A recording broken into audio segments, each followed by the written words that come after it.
start writing shit down on my phone because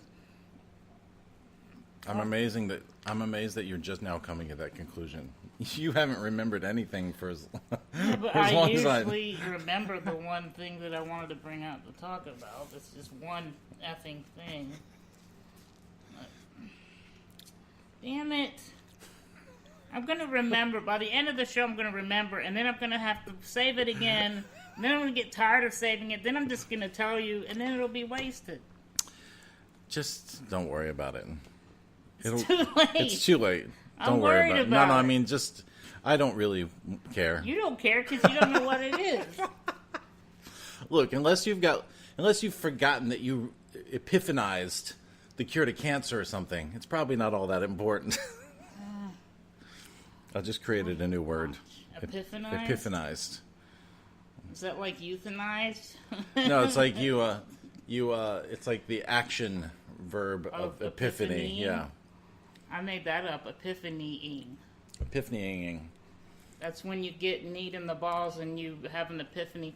This person's not my friend.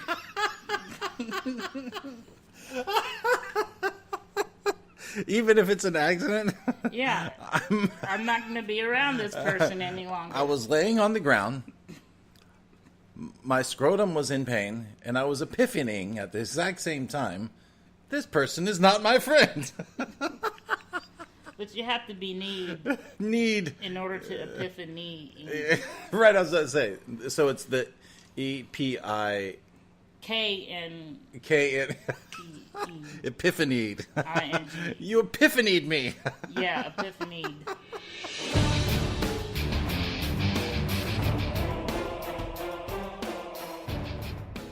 So, What are we talking about? We're going to do little. yeah, we're going to do little, yeah. Is that... So, We don't- go in ahead. the last episode of our show, we cliffhangered on we're going to go see Hellboy and tell everybody what it was about. Yeah. But I haven't seen one person say one good thing about it. It's just been nothing but shit. I saw that you watched one of the reviews because it Yeah. popped up in my YouTube history. Oh. Yeah, I try to watch it on my YouTube, but sometimes it happens. So what about Hellboy? It's like 10% on Rotten Tomatoes, and I saw a headline for a review because we know I won't read the reviews until I see the movie. That said it's the worst comic book movie ever. Yeah, I saw that too. I mean, that's a.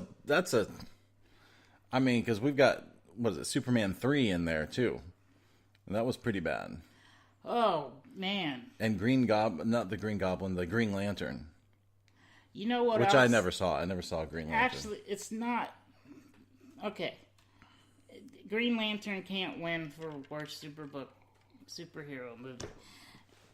It's okay enough because of Ryan Reynolds that it passes, but like Spider-Man 3, it's got to be in the top 3 of worst superhero movies. Yeah, I didn't understand that point of that movie. Yeah, It was just shit. So that's upsetting though because I really like the guy who was playing Hellboy. Yeah. I mean, I don't really like. Again, I still haven't seen any of the Hellboy movies. That's the only good thing I've heard about the movie was that he does a decent Hellboy.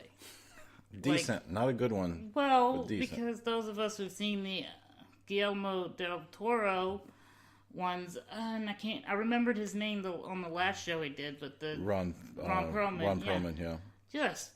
Nailed Hellboy. But here's the thing, man. The writing and the dialogue, I watched the trailer and then, heard someone talk about the dialogue, and I was like, oh, okay. The whole movie's going to be like this. Oh, I told you about the Capricorn line where he's like talking to a girl and he says, we would never work because you're a Capricorn and I'm not! And then he shoots her. Out of context, that's funny. The way I do it, but when you watch it, it's just bad dialogue. Yeah. Because it's like, it sounds like it's alluding to something, and then he shits on the punchline. He shits on the punchline. Yeah. You do that a lot. You shit on the But it's punchline. usually funny. Yeah, if you think potty humor is hilarious. You do. You know, shitting all over everything. Yeah. By the way, I had a dream about a fellow mentor of ours. Speaking of shitting, where I don't know what something happened where he was in the car from somewhere and he shat his pants, and I'm in a hotel room with him, helping him clean up his shit. And I realized, oh, this is a metaphor for my life because I spent my life Cleaning up after him, yeah. after his shit. And now the dream is saying, look, this is your relationship. You know what that is? That's your meditation starting to work. Am I doing my own therapy? Yeah. Meditation helps like things fall into place a little bit better. Your mind, the pieces, like you're more attuned to when pieces fall into place, into seeing them. I've found, at least. The shitty thing about, speaking of shit, but dreams is you're often locked into the storyline. Like in real life, that would not happen. It'd be like, you got it. See you later. But no, I'm in there helping him. You're in there scrubbing shit off of whatever, and you're like, am I missing something here? Yeah. Hold it. In the dream, some of it was dried. Like there were clumps of. It's just bad. Anyway, it was like a mixture of like memories of cleaning up after a dog. You know, because I've had dogs all my life. So somehow my brain just was he scooting his ass around on the carpet? You know, like dogs do sometimes. You're like, stop that. Yeah, he was just pretending that it didn't happen. Was he walking on eggshells? No one knows what we're talking about. I bet he'll listen to this one episode and he'll know. Hold it. I ain't talking about me. Oh man, I might have to do some editing. Okay, are we gonna talk about Little. So instead of seeing Hellboy, we decided to go see a movie that we might actually like. Yeah. And seeing as how I'm small to begin with, you thought, Brad will like this. This is right up Brad's alley. Right up Brad's alley. Brad's alley. Brad Alley's. No one wants to go up Brad Alley because that would probably smell bad.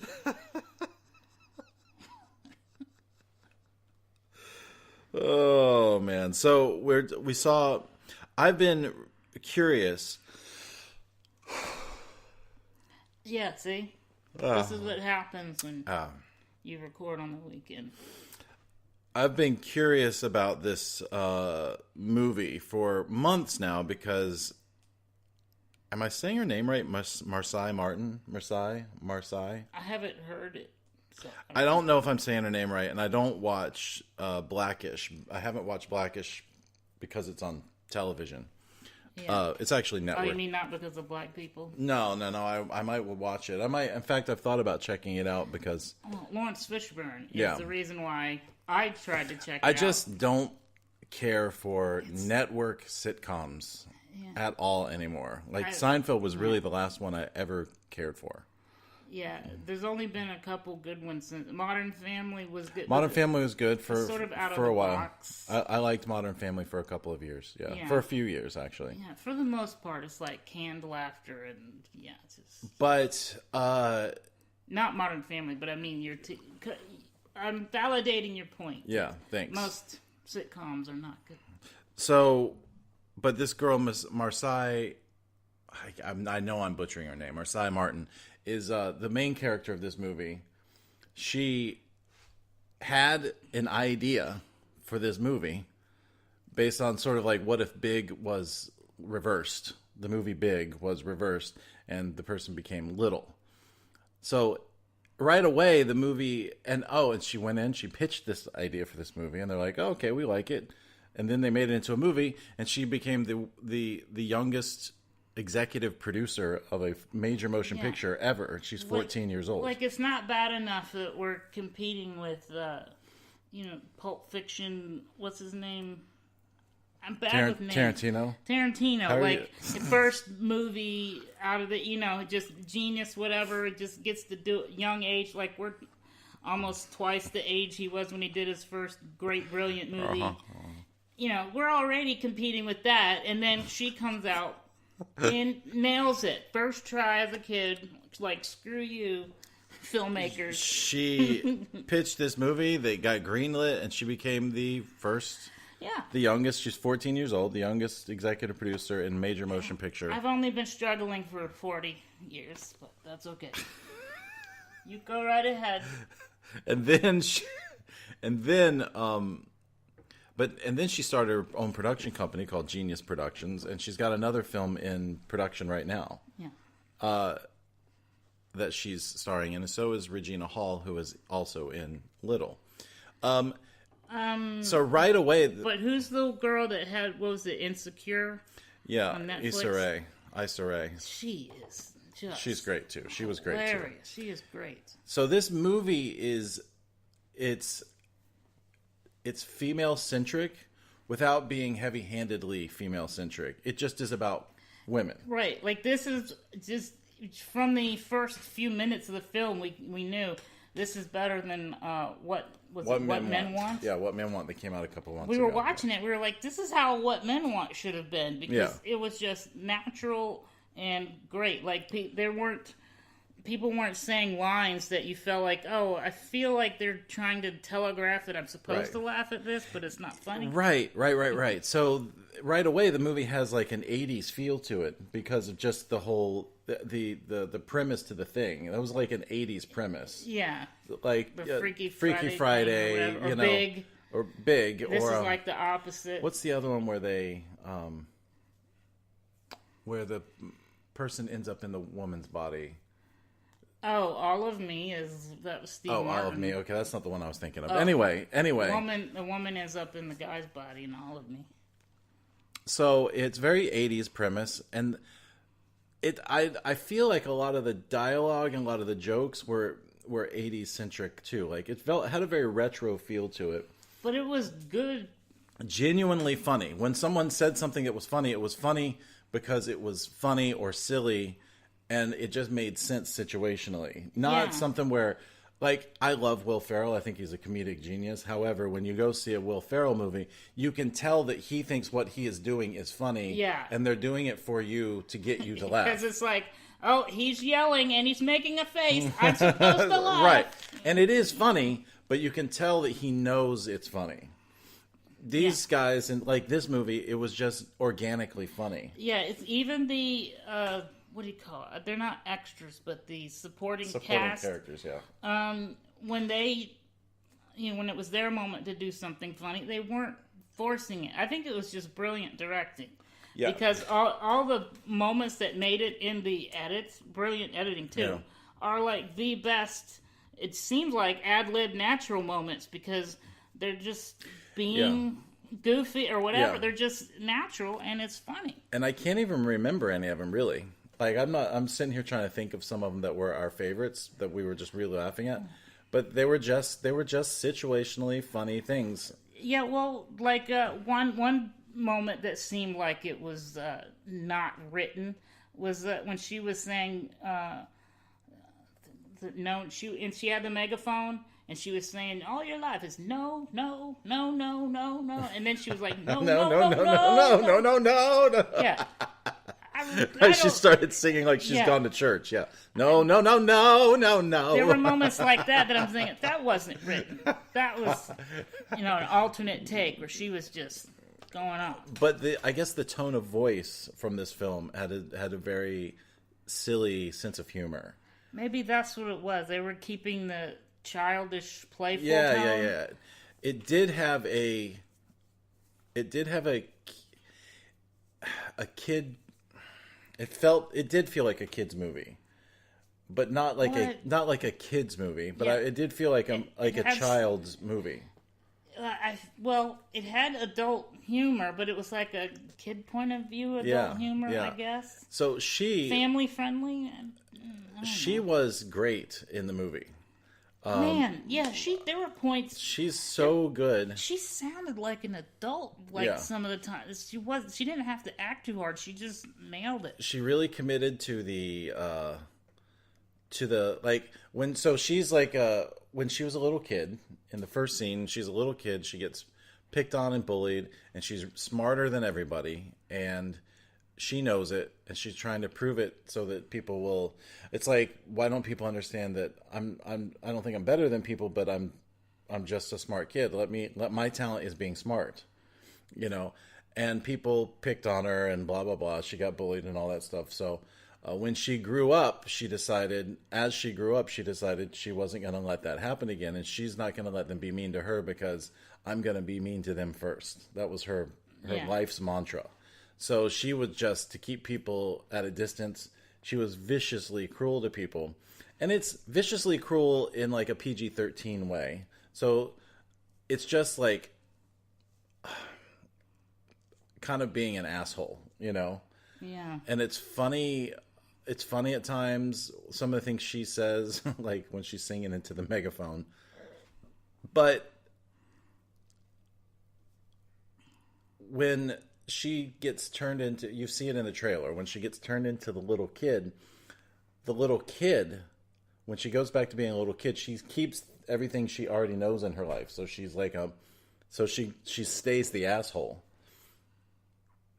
It's hilarious watching a little kid just treat grown-ups like shit.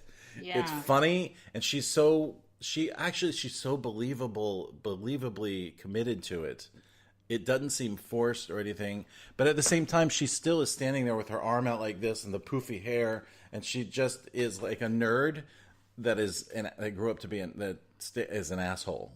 It's funny.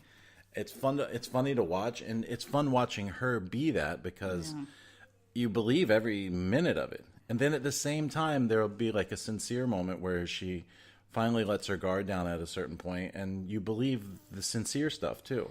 Yeah. Very believable. Like she's something about, I guess maybe that she's just a little kid, and not a little kid. She's 14 years old. I mean, she's just young, and she has just like an emotion. Maybe she just has emotional intelligence where she can tap into those things. Yeah. I feel like she had to have been easy to direct because it just seemed like she just knew how to do it. Yeah, it was one of my favorite movies of the year. I mean, I still have to wait for the rest of the year, but I just really enjoyed it. There wasn't anything disappointing in it to me. Because even the moments that are like the teaching moments where they grow and learn or whatever, don't feel heavy-handed at all. It just came off natural when the kids were doing their thing. Yeah. And even at the end when the character had changed and she puts a little thing up. Yeah. I don't know if I could say it, but anyway, it was so small you could barely see it, but it felt right because her character. She's just dipping her foot into the water. Right. Yeah, people don't just change automatically. Yeah. Or all the way full circle. They, change a little bit. So they showed at the end, like, she's still her, but she's a little better. Yeah. Now she's aware of it. Right. Yeah. The thing is, it does have that thing where weird things happen in movies and people just, like, continue on as if nothing weird had happened. We were complaining about that the last movie. When she got turned into the little girl, her assistant, played by Issa Rae, just goes, "Oh, this is what we're doing now. Okay." There's no moment where it's just like, "No, this doesn't make any sense." They just went straight to, "Oh, well, the magic thing must have happened, and now we're this moment." I felt they did a better job than the way they're describing it. They did do a better job because they tried to force it because the neighbor called. What do you call it? Social services.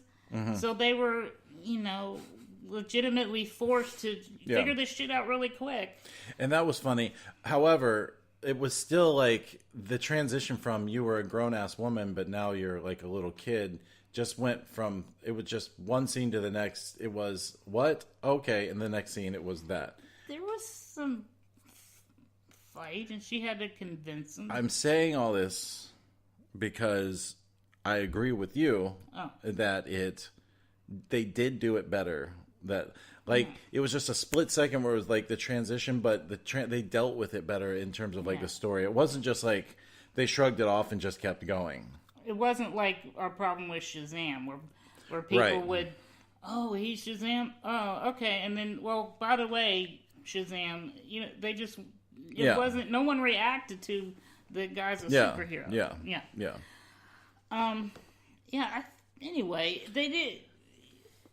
I want to defend it because I love the movie so much. But I didn't have a problem with anything really. A lot of times in comedies, you start to feel like you're being, again, like hit over the head or educated somehow for some sort of heavy-handed theme, and you didn't see that. The characters organically got there. It's very well written. Yeah, like they were resistant to the changes until things were introduced that either forced them or like when the girl had to go to school and she was not having it until the guy, and then all of a sudden it was, I mean, and... The teacher, the part that's in the trailer? Yeah. Yeah. But... You feeling what I'm feeling? You feeling what I'm feeling? Oh no, I'm not feeling that. What's good, though, is that most of the time when you see those scenes in the trailer, you're like, you know, you've gotten the funny out of it. Then when it comes to that part in the movie, you're like, I laughed at that before. But this, I mean, the moments it gets uncomfortable because she does not stop. You feeling what I'm feeling? And it's just a brief second in the trailer, but it goes on for a much longer time in the scene. Yeah, when you watch it all together, it is still just as funny, if not a little funnier than in the trailers. There's another moment like that in the movie where her grown-up self has I guess like a fuck buddy or something that comes over. Oh, yeah. And he comes over and he's all excited about the fact that the grown-up version of her must have a kid that he didn't know about because she's so distant from him and she just keeps him at a distance. But he really likes her. So there's a really, really touching scene there where she gets to hear honestly what the guy thinks about her because he doesn't think he's talking to her. And she lets her guard down. It's really touching. And her grown-up self inside the little girl is attracted to him still because, you know, they've been sleeping together for a while. But this 14-year-old girl reaches over and hugs him. And then the hug stays on too long. He's like, what are you doing? And his reaction to her holding on for too long. What are you doing? It's like, no. You go to timeout. Right. You stand in the corner and think about what you've done. I'm going to go. Yeah. It was so funny because it just kept going. And when he said, you're in timeout. You go stand in the corner and think about what you've done. It was so funny. And the guy was funny while he did it. It flirted with the inappropriateness so well in that moment that it was funny instead of just inappropriate. Right. Yeah.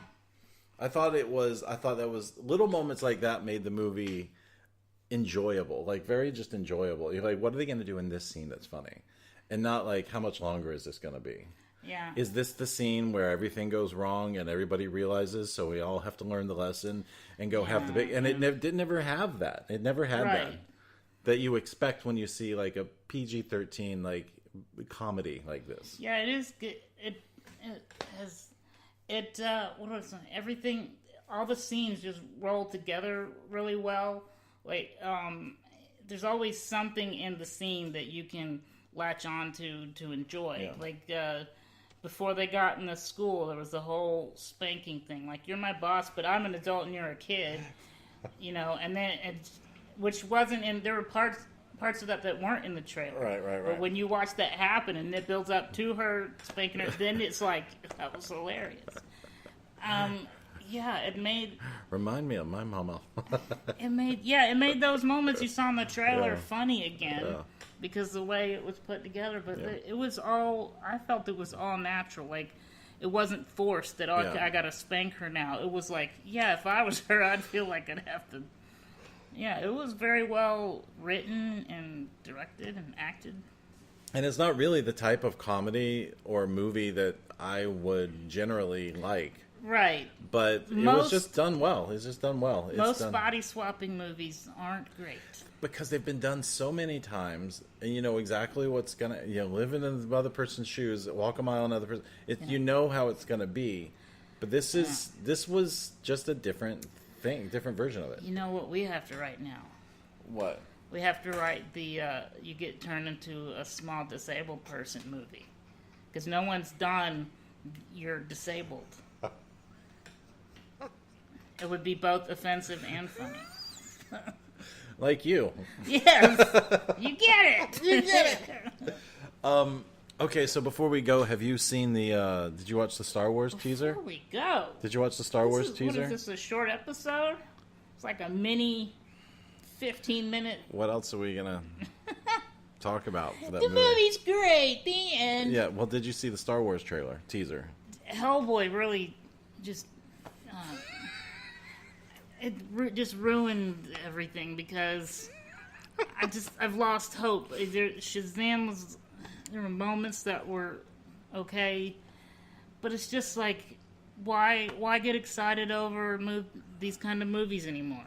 I used to be excited because growing up, I would see really it done bad, and I would think, man, I would be like this, and then technology caught up to the creativity, and then in my mind, I'm like, oh, imagine this, that, and then I'm starting to see movies that are doing that, like Infinity War, I thought would never happen.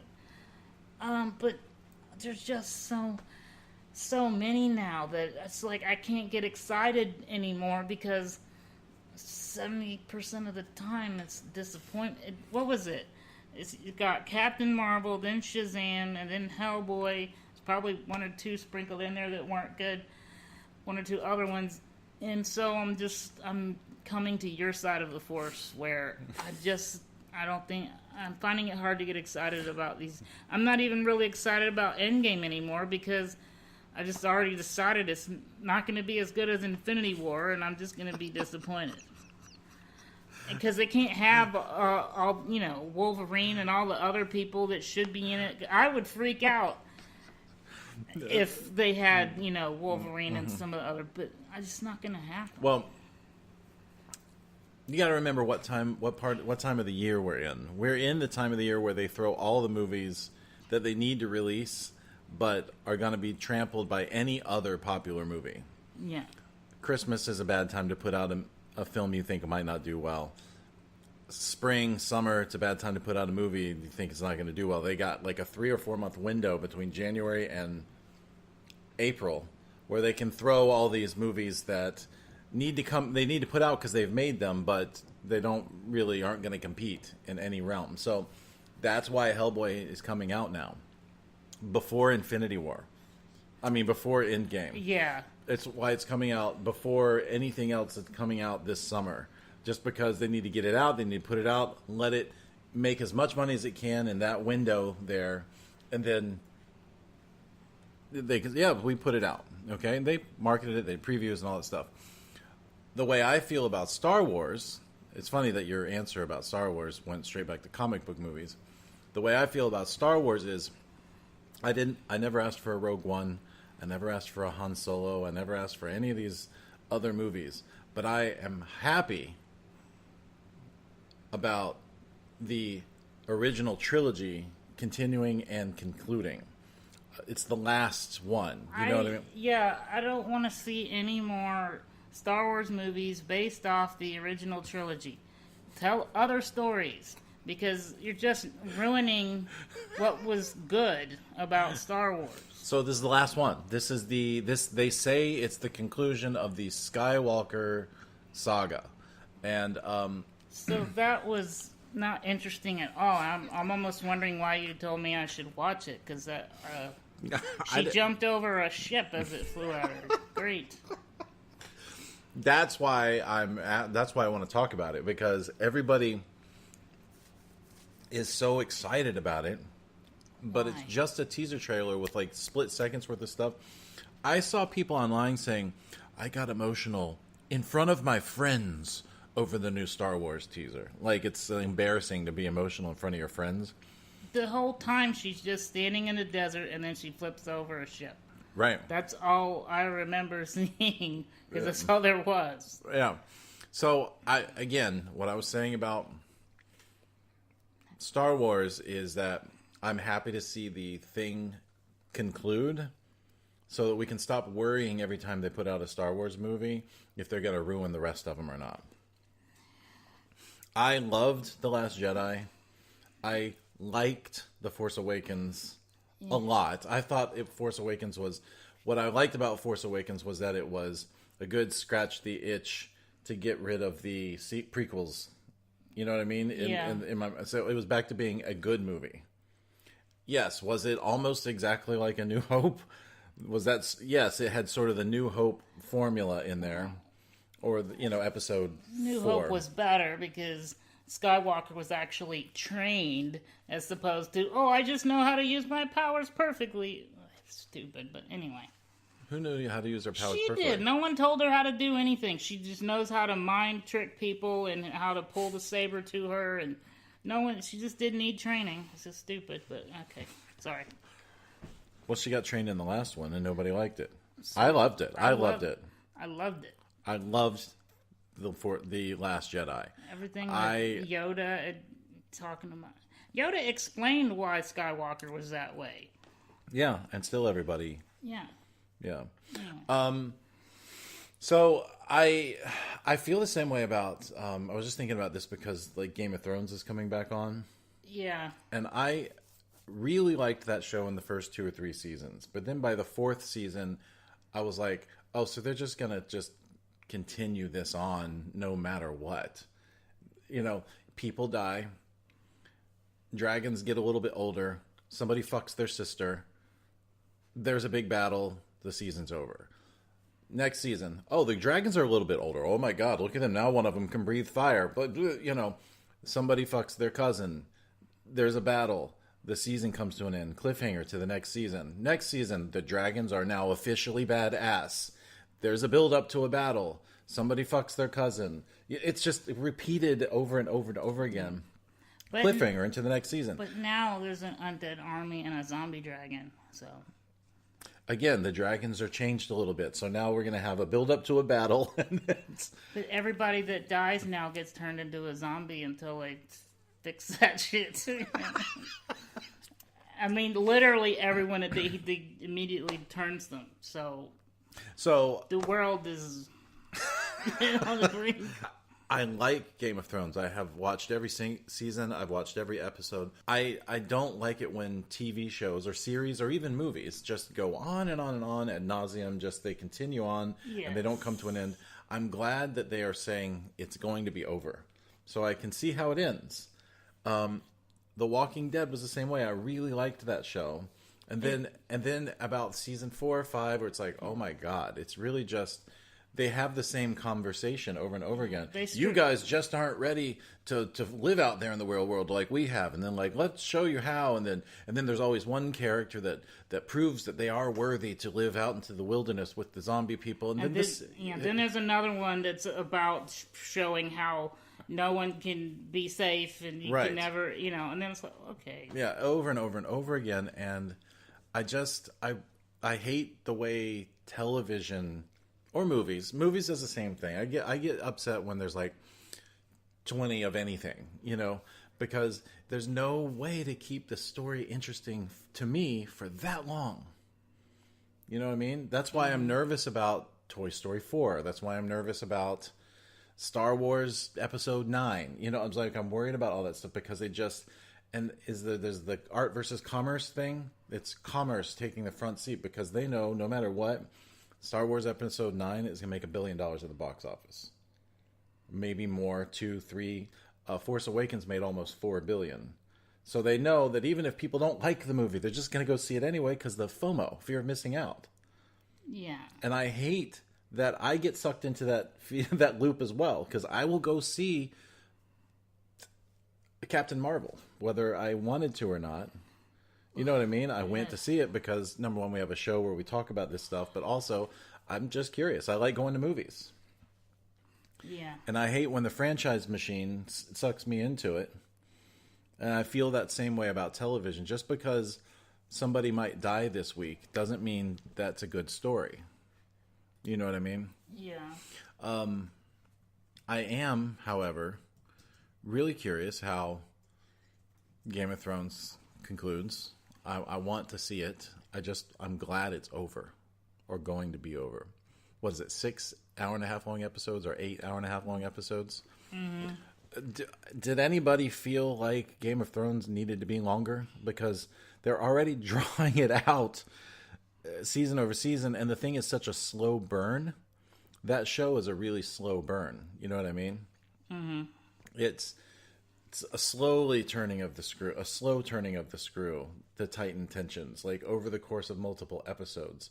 Now they're going to be longer episodes where things are, So I feel that way, but I want to see episode 9 because it's the conclusion of the thing.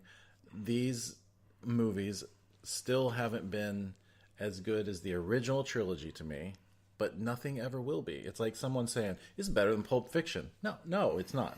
You know what I mean? Yeah. The Pulp Fiction remake in 20 years is nowhere near, it's not going to be better than the original Pulp Fiction for multiple reasons, but for one reason, the nostalgia in my heart, the love I feel.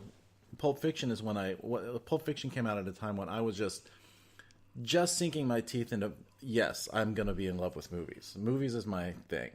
And Pulp Fiction came out, and it was so different that no remake of Pulp Fiction can be better than the original. No sequel to Pulp Fiction can be better than the original.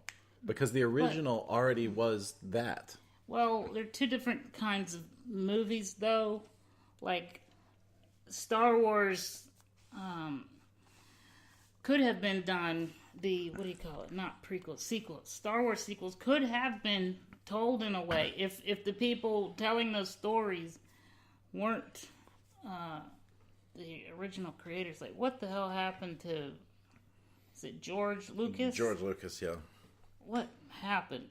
Well, George Lucas has always been a weird, internal, deep-thinking storyteller, abstract. We could have known because his original film was called THX. His first movie was called THX. That was one of the weirdest sci-fi movies ever to be released, especially at that time. Yeah. And then he just landed on this Star Wars thing as a thing. But he also...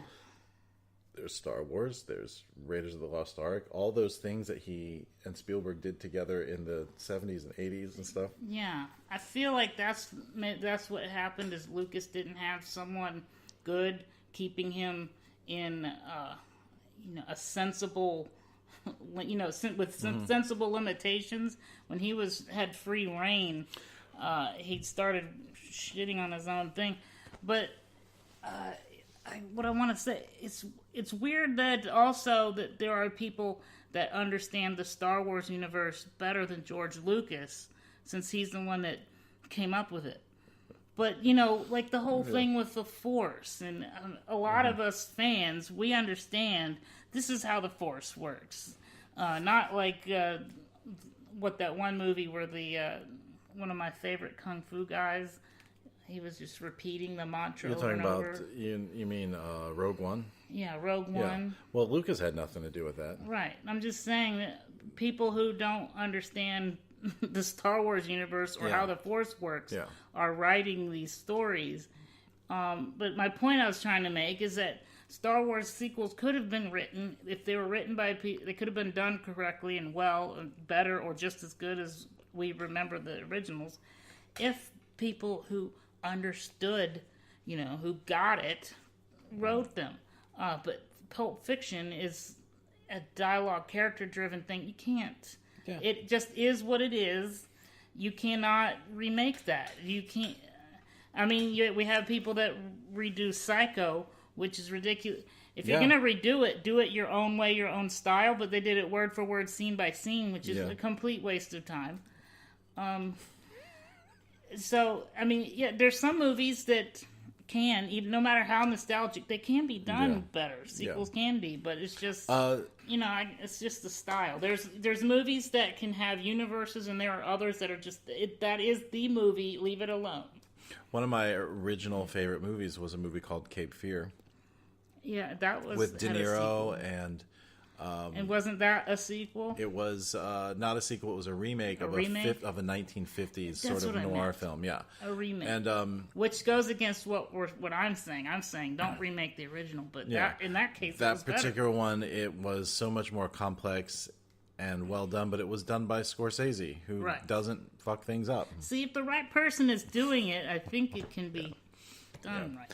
Anyway, so I'll say all that to say, it doesn't matter. We're going to go see it anyway. You know what I mean? I want to see how the story ends. I don't know if I'm going to like it. I feel like there's toxic fandom in the Star Wars universe, in the Star Wars realm. Yeah. Toxic fandom, where they're just like, they hate everything because it's not exactly what they wanted it to be. So since it's not exactly what I wanted it to be, I hate this thing. I'm going to boycott it. I'm going to say terrible things about it. I'm going to kill it so that it ruins it for everybody. As opposed to, like, a lot of comic book fans, when they go see a movie, like the Marvel fans. Marvel fans will go see a movie and, like Captain America, whatever, or Infinity War, and they'll love it because they love seeing those kinds of things on the screen. They don't hate on it the way like I do. Honestly, I am not automatically in love with stuff They'll like hate that. on it differently because it wasn't done accurately by someone who understands the source material. But it's not toxic the way it is with the Star Wars fanboys that ruin everything. That complain because there's a black stormtrooper. That's Or just complain racism, or but, claim or complain because there's like somebody that might be gay. There are no gay people in the Star Wars universe. What? universe. In the entire galaxy and universe. No one There's can be nobody. gay. There's not somebody in there that likes a little dick every now and then. Robots don't deserve to be, classified as a species. Yeah. It's just Star Wars fanboys, and they got on track a little bit with the Force Awakens because I feel like the fandom there like came back into alignment with the movies. And then by the time The Last Jedi came out, everybody was mad because Luke Skywalker Was drinking was crotchety. He's Purple a 70 boob milk from whatever that cow thing was. That was weird. There were some weird things. It in was that weird, movie. but you can't call it boob milk and expect me to purple boob milk and expect me to be able to continue the conversation with you because he was drinking purple boob milk. Was the milk purple or was the boob purple? I think maybe a little both. I feel like I remember it being purple. I could be completely wrong. Could be. Well, both. what else is he going to do for sustenance on that island? Yeah. Oh, yeah. Well, yeah. Drink the ocean water? No, he can't do that. He's got to drink the milk. Yeah. I guess. I mean, I'm not faulting him. You'd have to do some gross stuff when you're on your own. But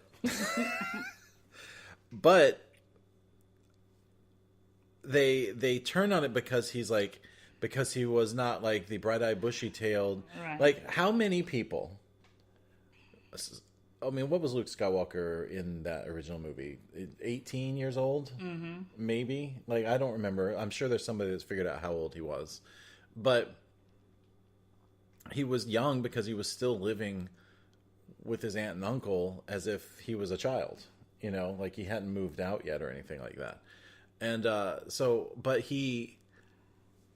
how many people stay the exact bright-eyed, bushy-tailed, totally naive, excited individual they were when they were 17 years old? Yeah. He's been dealing with heavy, dark forces his entire life. He had the universe on his shoulders. His dad was the Hitler of the Hitler of the Star Wars universe. And all of his friends and everyone were killed. Yeah. And people were looking to kill him. How do you? He's had to be alone in order to live, and then by himself. How do you expect him to be? Have you ever met a mountain man? If you've met a mountain man, that they drink purple boob milk if they have to. Curmudgeon, yes. Yeah, he was a curmudgeon. I don't want to deal with this. Yeah, and it's again. I think you're the one that pointed out Yoda did the same thing. He didn't cut himself off from the Force, but Yoda left to go live in a swampland. He was in the swampland where no one could find him. Yeah. He was crazy too, but he was crazy in a funny way. Yoda was just out there meditating, is what Yoda's doing. Yeah. He's on the swampland, meditating, becoming one with the universe. That's why he knows this shit. Luke Skywalker he was a different character. He had a different personality. And by the way, nailed the personality. Like we talk about personality some in our writing. Mm-hmm. The bright-eyed, bushy-tailed guy when he's been beaten up over time, that's exactly what that guy would be like. Yeah. So I feel like they're just also mad that he's not walking in going, "Hey, I'm Luke Skywalker. Let's save the world." It's like it's naive to think he would be like that 50 years later or 40 years later, whatever it is. There was no better time to talk about the relationship between mentor and student, and how no matter how great your mentor was, even if you knew Einstein and he was your mentor, he had problems. Everyone is a human being at some point and has their own things. So that's one of the reasons why you and I liked it so much, is because, look, he's a person, too. That scene between him and Yoda is maybe my favorite Star Wars. The greatest lesson a master teaches is failure. To teach their student from their own failure. Yeah. Like, look, this is how I failed. Don't do this. And he basically said, look, the main sorrow of our whatever is that they will, I can't remember what he said. The greatest sorrow. Yeah, is that they, we fail them or something like that. Right. Is that we fail them. Anyway, it was... And it's like the greatest thing we can do is teach them about our failures so they can learn from them. It was brilliant. Yeah. I cannot believe people didn't drive with that. They just wanted it to be something that it wasn't going to be. And I think Rian Johnson is one of the most interesting writer-directors out there. And the fact that people shat all over it because Luke Skywalker wasn't like a happy-go-lucky 70-year-old man is ridiculous. Yeah. I mean, he basically did what Obi-Wan did in a more spectacular way. Obi-Wan went and lived in solitude. They all go live in solitude. Yeah, and it ended up getting struck down and disappeared. It makes sense that, I mean, that's the plight or the plague of the Jedi mentor. Yeah. You do what you can for a while, and then you gotta you feel everything, you see everything, you hear everything. It's all there. You just need to, anyway. That's how we feel. That's how we feel about it. That's it. Hopefully the movie will be good. And that's a review of Little, which we think is definitely a good date movie. Definitely good movie to take your kids. Like if you've got a daughter, I want to tell everyone to see the movie. Yeah. It is worth it. It's great. It's funny. It's the opposite of Big, but it's as good as Big was. Yeah, I think. Yeah. If not, maybe a little better because it's more modern. It's definitely updated, and it's a fun movie. It's fun. It's not one of these. It's a movie that even I thought was fun. Yep. Yeah. So that's it for this week. We will see you next week with another movie review and discussion of whatever movie that we saw and didn't like. If you want to contact us, it's movieisms@gmail.com. I'm Beckemeyer on Instagram and Twitter. I'm the balding Ewok, but no one cares because they're not going to communicate with me. And even if they did, I wouldn't know because I'm never online. So what's the point? On that note... The end? Question mark? Movieisms is a production of Super Mega Ultra Entertainment and is produced by Michael Beckemeyer and Bradley Kingston. If you'd like to find out more, follow us on Twitter or Instagram. And make sure you click like on our Facebook page, which is facebook.com/movieisms. If you're enjoying this podcast, please take a moment and give us a 5-star review in iTunes. It only takes a minute and it helps us out more than you can imagine. Thank you very much, and until next time, we'll see you at the movies.